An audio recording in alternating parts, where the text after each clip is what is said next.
Commerce student, आज हम करेंगे management is an art. Management एक आर्ट के रूप में, एक कला के रूप में। तो सबसे पहले हम सीखते हैं what is an art. Art क्या है? किसी भी काम को एक सिस्टमेटिक ढंग से करना, that is called the art. We are the students. हमने कॉमर्स स्टूडेंट बनकर कॉमर्स की थियोरेटिकल स्टडी की, थियोरेटिकल पढ़ा, स्कूल में पढ़ा। उसके बाद हम लोग बनते हैं सीए और उसमें एक अकाउंट्स के अंदर स्पेशल नॉलेज को गेन करते हैं। केवल ये एक थियोरेटिकल नॉलेज है।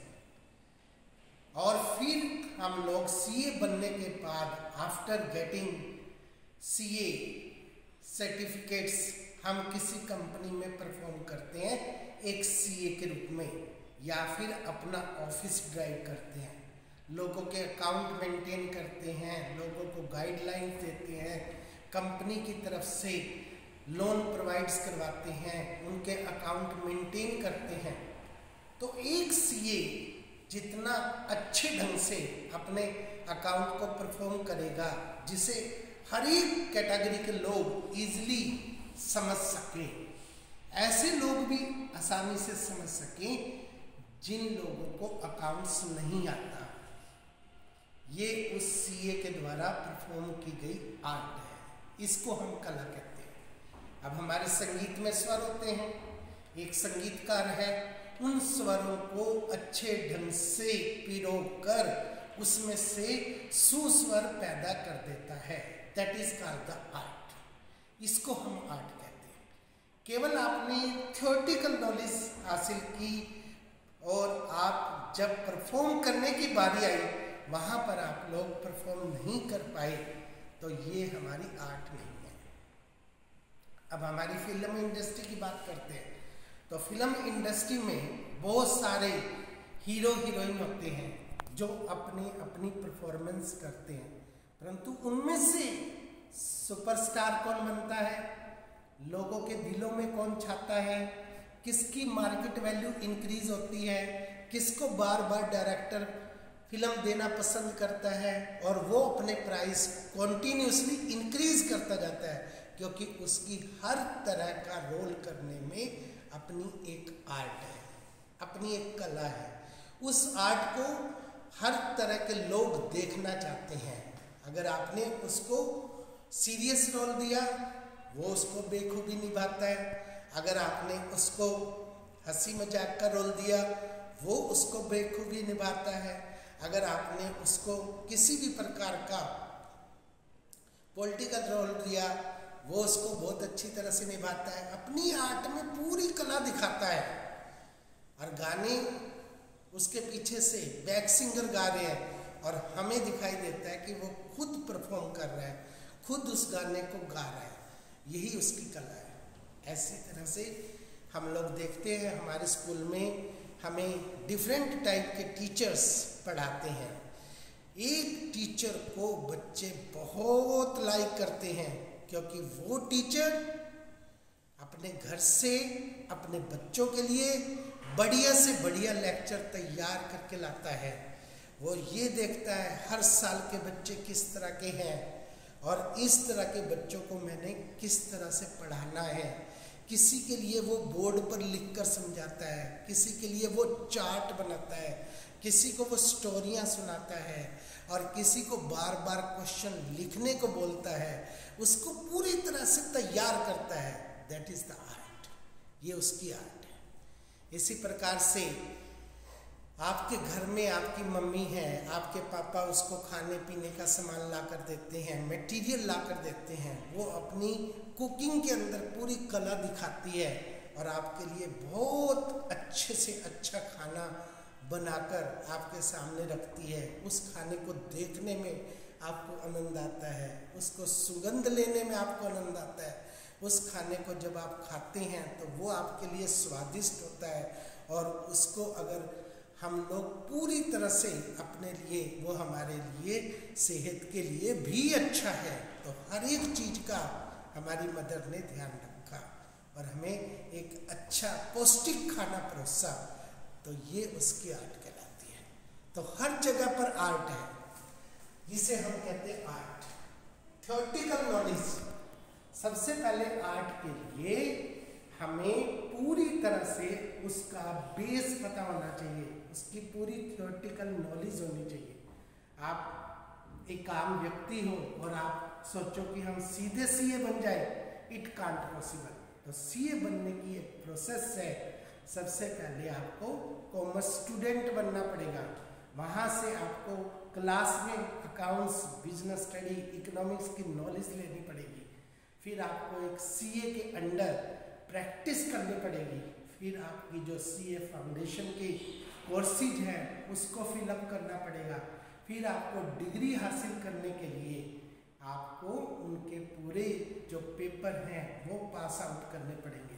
तो ये थ्योरेटिकल नॉलेज लेने के बाद ही आपको सीए का सर्टिफिकेट प्रोवाइड किया जाएगा, लाइसेंस दिया जाएगा, तब आप एक सीए कहलाएंगे और तभी आपको किसी कंपनी में ऑडिट करने का राइट है, अदरवाइज नहीं। पर्सनलाइजेशन एप्लीकेशन, ये डिपेंड करता है पर्सन टू पर्सन। अब हर एक तरह के स्टूडेंट्स ने हमारे से नॉलेज गेन की, हम सबको एक सा पढ़ाते हैं और पढ़ाने में हमने ये नहीं कहा कि जो पहले बेंच पर बच्चा बैठा है उसको हम ज़्यादा ज्ञान दें और जो पीछे बच्चा बैठा है उसको हम कम ज्ञान दें। हमारा ज्ञान सबके लिए एक सा है। परंतु अब आती है परफॉर्मेंस की बात। तो किसी स्टूडेंट ने जब एग्जाम हुए उसने बहुत सुंदर परफॉर्मेंस दिखाई, जो उसने किताबों से पढ़ा, टीचर से सीखा, अपने घर वालों से सीखा, उसने अपनी खुद की प्रैक्टिस की और पेपर में सुंदर परफॉर्मेंस करने के कारण वो फर्स्ट आ गया और दूसरा बच्चा परफॉर्म नहीं कर पाया तो वो फेल हो गया। अभी बच्चों एक बात और सुनाते हैं आपको इसी से रिलेटेड। एक कंपनी के अंदर पूरी की पूरी मशीन ने काम करना बंद कर दिया। वहाँ के इंजीनियर्स पूरी तरह से कोशिश करने के बाद मशीन को नहीं चला पाए, तो उन्होंने बाहर से किसी इंजीनियर को बुलाया। वो इंजीनियर आया और उस इंजीनियर ने पूरी मशीन को चेक करने के बाद एक पर्टिकुलर प्लेस पर, मशीन की एक जगह पर एक हथौड़ा मारा और उस हथौड़ा मारने से वो पूरी की पूरी मशीन ने काम करना शुरू कर दिया। बाद में उससे पूछा गया कि बताओ कितने पैसे, तो उसने कहा 10,000 रुपये। तो हमारी कंपनी के जो ओनर हैं या सीईओ हैं, उन्होंने कहा अरे एक हथौड़ा मारने के 10,000 रुपये, ये तो बहुत जुल्म है। उसने कहा नो सर, एक हथौड़ा मारने का 1 रुपया और हथौड़ा कहाँ पर मारना है उसके 9,999 रुपीज।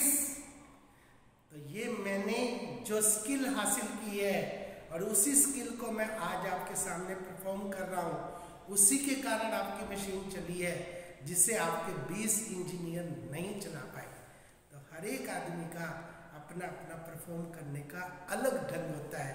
जो अच्छी परफॉर्मेंस करेगा, अपनी आर्ट का प्रदर्शन करेगा, उसकी मार्केट वैल्यू ज़्यादा होगी और जो नहीं करेगा उसकी परफॉर्मेंस के कारण उसकी वैल्यू क्या होगी, कम। अब हम मजदूरों को ले लें। एक मजदूर है, वो कोई आर्ट नहीं दिखाता, केवल ईटेड होता है, उसकी मजदूरी है केवल 300 रुपये। दूसरा मजदूर है, वो मिस्त्री का काम करता है, उसकी मजदूरी है 1000। वो तीसरा मजदूर है जो पत्थर की बहुत अच्छी कटिंग करता है और एक सुंदर सुंदर मूर्तियाँ बनाता है और उसको लेने के लिए सारे लोग तैयार होते हैं।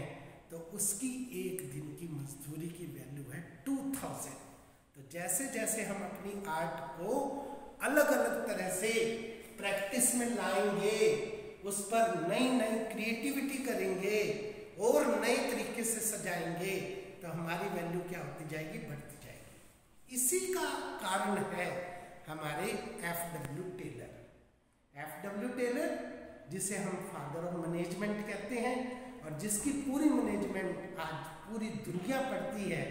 बेसिकली वो क्या था, एक कंपनी में काम करने वाला एक वर्कर, परंतु काम करते करते उसने अपने दिमाग में नई नई क्रिएटिविटी की, नए नए औजारों का निर्माण किया, टाइम स्टडी की और आज मैनेजमेंट को कहां से कहां पर लाकर खड़ा कर दिया और एक साइंटिफिक मैनेजमेंट बना दी, जिसे पूरा वर्ल्ड आज लागू करता है अपने इंस्टीट्यूशन में।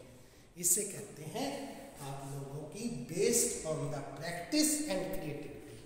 आप जो काम बार बार करेंगे उस काम में और निखार आता जाएगा और सुंदरता आती जाएगी, पर यूनिट कॉस्ट क्या होती जाएगी, कम, टाइम कंजम्पशन क्या होती जाएगी, कम। अब एक और उदाहरण है, आप एक क्वेश्चन है उसे सीखते हैं, सीखने के बाद घर पर जाकर प्रैक्टिस करते हैं, वो क्वेश्चन आपको और अच्छा आ जाता है, उसकी बार बार प्रैक्टिस करते हैं और भी अच्छा हो जाता है। अगर बार बार प्रैक्टिस करने के बाद अपने दोस्तों को आप समझाते हैं तो वो क्वेश्चन आपको फॉर एवर याद हो जाता है। तो this is the depends on your practice and creativity and this is the art, that's